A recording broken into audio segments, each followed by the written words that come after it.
Hello and welcome. You're watching India Today Explains. I'm Akshita Nandagopal, and what a start it's been to 2026. We're going to be talking about all that's happened globally for a rather stormy start to the new year. Beginning with the Venezuela crisis, of course, and what caused Trump to actually strike Venezuela. Maduro, yes, but we'll talk about the oil factor too. Also, what next? Will Trump eye Greenland and why? We'll decode that for you as well. We'll also look at the big domestic headlines. The BMC elections are around the corner. I will tell you why this election matters, also why it's taken so long for it to happen. And finally on the show, 2026 marks 1,000 years of the Somnath temple in Gujarat. What's the history of the temple? Importantly, the controversy surrounding Nehru. I'll tell you all about that. So lots lined up. Let's get started.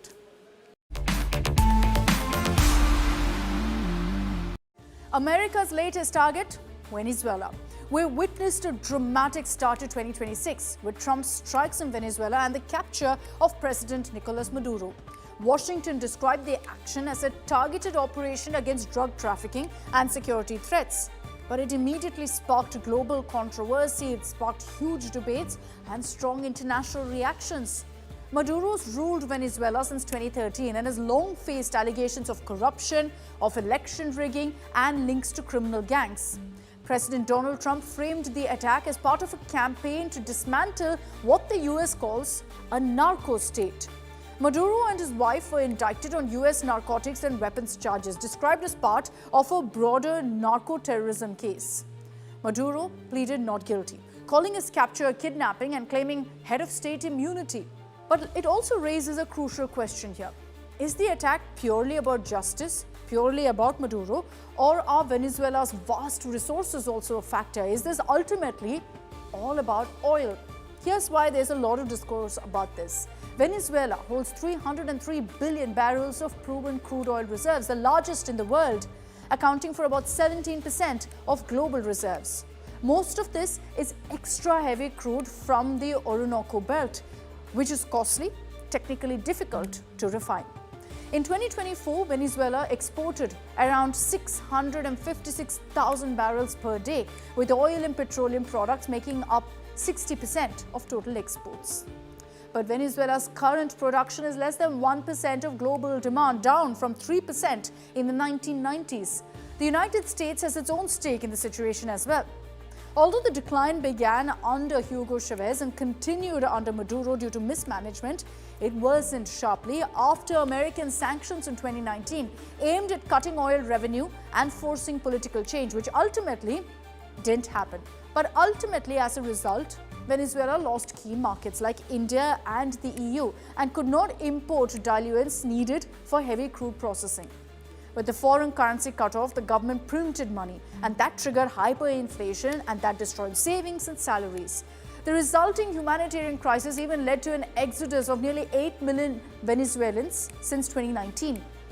Beyond oil, Venezuela has 200 trillion cubic feet of natural gas, 53 tons of official gold reserves, 14.68 billion metric tons of iron ore, 3 billion metric tons of coal, 321 million metric tons of bauxite, and 407,000 tons of nickel. Another reason could be the country's strategic location. Venezuela is located in the Caribbean Sea, the northern part of South America, close to America. This region is important because many ships carrying oil and goods pass through nearby sea routes. And because of this closeness, the US will always be able to pay attention to all oil activities of major countries. We're thinking China, Russia, Iran. It will also reduce the chance of rival powers setting up military or intelligence presence close to US territory. The biggest factor, however, for America was to get Maduro. Why? Because of an ongoing trial in America against him. So let me tell you how all of that began. It was in fact on January 20, 2025 that Trump signed an executive order which termed criminal organizations and drug cartels as foreign terrorist organizations.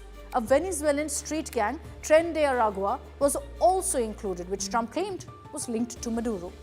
US's claim is that Maduro's government was involved with drug networks and trafficking routes that hurt the US, especially with powerful synthetic drugs like fentanyl.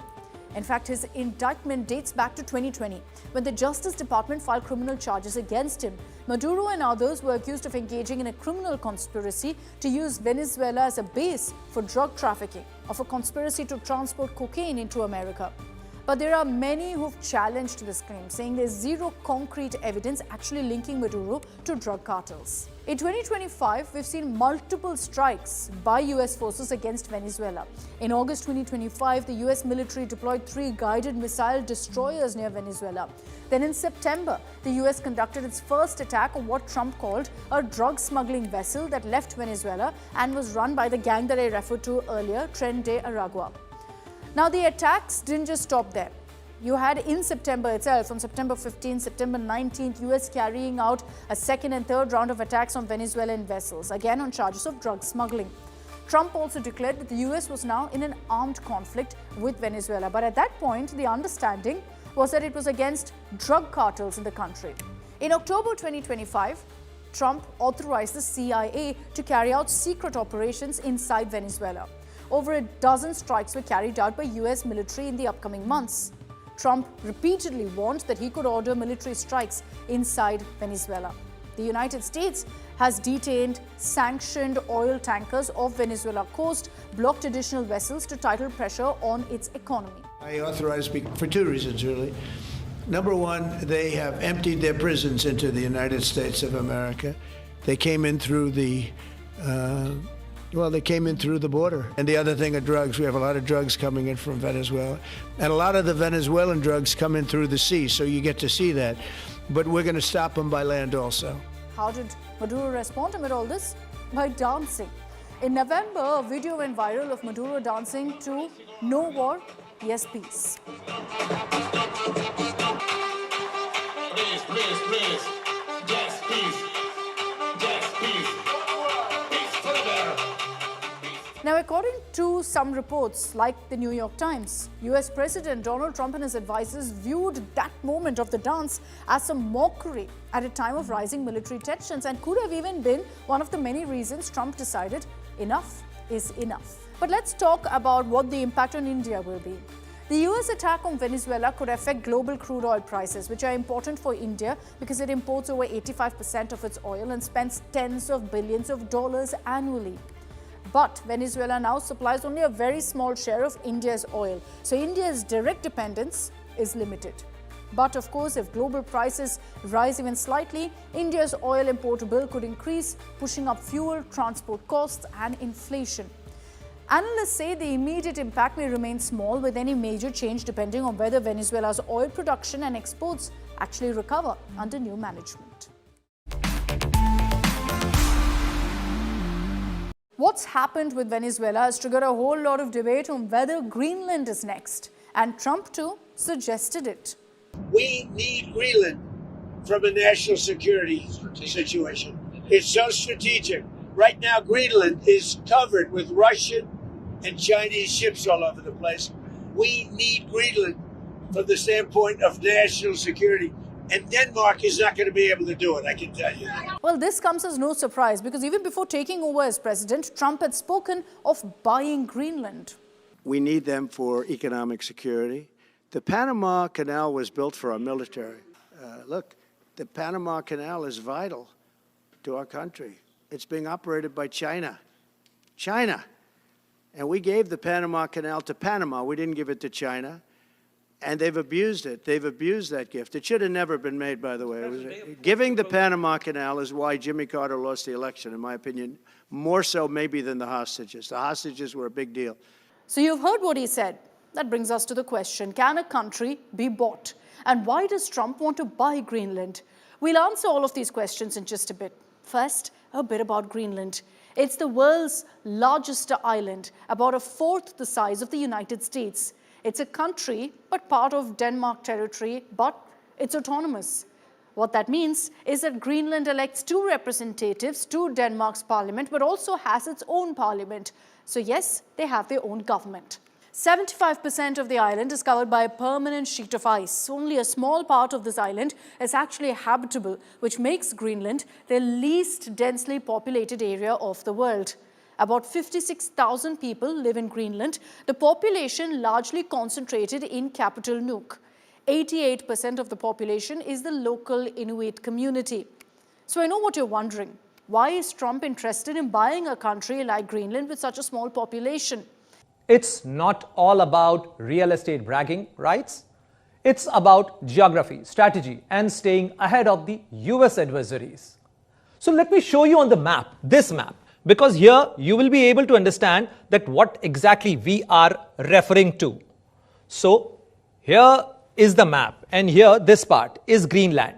And the Kola Peninsula, which we are referring to, is this region. So this is Kola Peninsula. Let me enlarge it. And this Kola Peninsula is the base for the Russian Navy. The Kola Peninsula, that's the Russia's powerhouse in the north and home for the northern fleet of the Russian Navy, where there are submarines. Russian Navy has base, and majority of their nuclear-powered ballistic missiles and their submarines are placed there.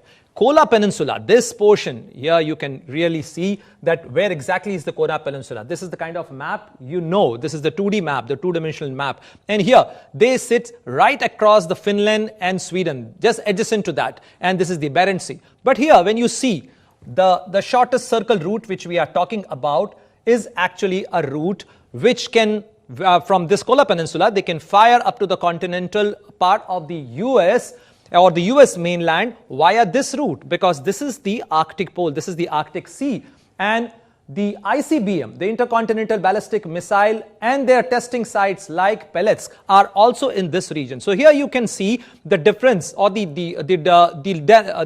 distance. The distance between Russia and United States is very short here, and that is the reason why President Donald Trump thinks that it is important to shoot down any ICBM coming towards the United States at this region, and that's why he wants the Greenland. And the US isn't starting from scratch here. We already have a key asset, a Pituflik space base, formerly known as Thule Air Base in the northwest Greenland. And you will see these pictures. Recently, US Vice President J.D. Vance visited Greenland along with the second lady Usha Vance, and he was greeted by the US military personnel there. You can see here the US Air Force. So the US military personnel, those who are stationed in Greenland, they are already there. So US has a base, but US want absolute control of the Greenland.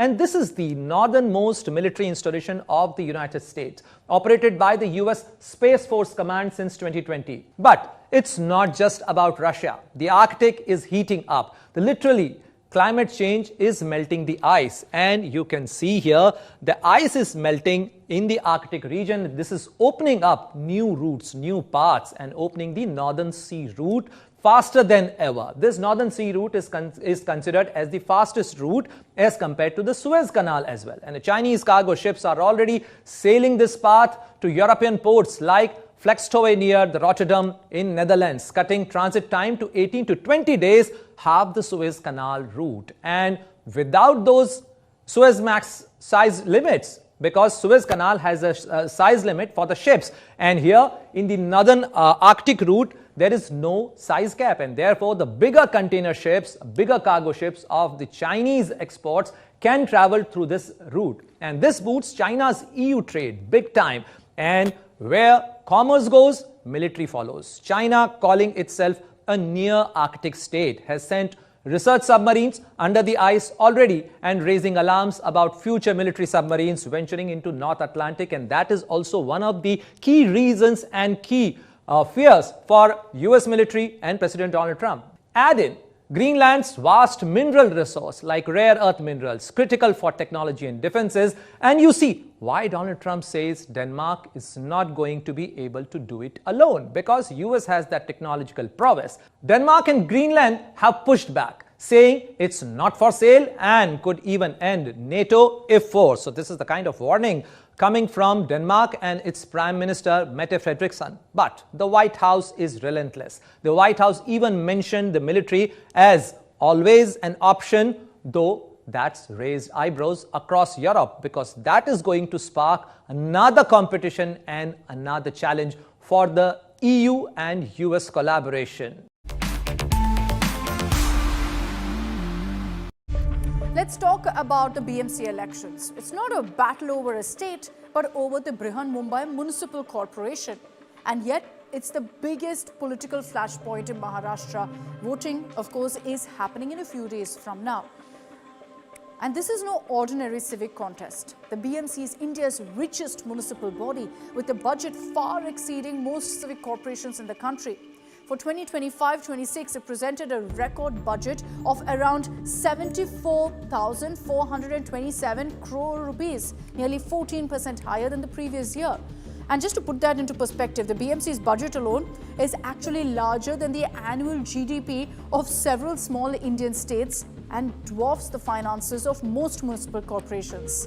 In 2024-25, it was already close to 60,000 crore rupees, the highest among civic bodies nationwide. This vast financial base gives the BMC control over critical services, urban infrastructure, water and drainage, health services, schools, waste management, major projects also, think the coastal road, best buses, zoning decisions that shape Mumbai's growth.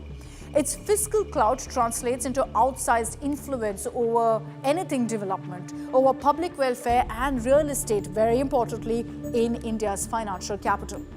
Therefore, whoever controls the BMC wields not just administrative power but significant political and economic leverage, making these polls far more consequential than any routine municipal election. What should have been a regular civic exercise has instead turned into a prolonged political and legal battle, marked by allegations of electoral manipulation, unopposed victories, court challenges, and claims that democratic norms are being eroded. The last BMC elections were held on February 21st, 2017. The 5-year term ended in March 2022, but fresh elections were not conducted. As a result, Mumbai has been without an elected civic body for over 3 years, with the corporation run by state-appointed administrators, an arrangement that clashes with the spirit of the 74th Constitutional Amendment, mandating elections every 5 years. So what was with this delay? It was driven by legal and administrative hurdles, particularly over ward delimitations and reservations. In 2022, the number of wards was increased from 227 to 236 and boundaries were redrawn. After change in government later that year, the exercise was reversed, triggering litigation that stalled the polls. Another key obstacle was the OBC reservation dispute, which reached the Supreme Court. And the top court laid down strict conditions that states must meet before implementing OBC quotas in local body elections that delayed the process further. Political tensions escalated when dozens of seats were declared won unopposed, sparking sharp opposition backlash. Leaders accused the ruling dispensation of undermining democracy by denying voters the right to even vote. And you had parties like the UBT Shiv Sena, Congress, NCP factions, the MNS demanding that unopposed results be scrapped and polling restarted. The ruling alliance, however, insists the process is lawful, arguing that unopposed victories are permitted under election rules and that grievances can be addressed legally. Eventually, the Supreme Court cleared the remaining hurdles and directed that civic elections be completed by January 31st. The State Election Commission, therefore, has announced in accordance with that January 15th as polling date and January 16th as result date. Given the BMC's enormous financial and administrative power, these elections are not just about civic governance. They become a litmus test for grassroots democracy in Maharashtra.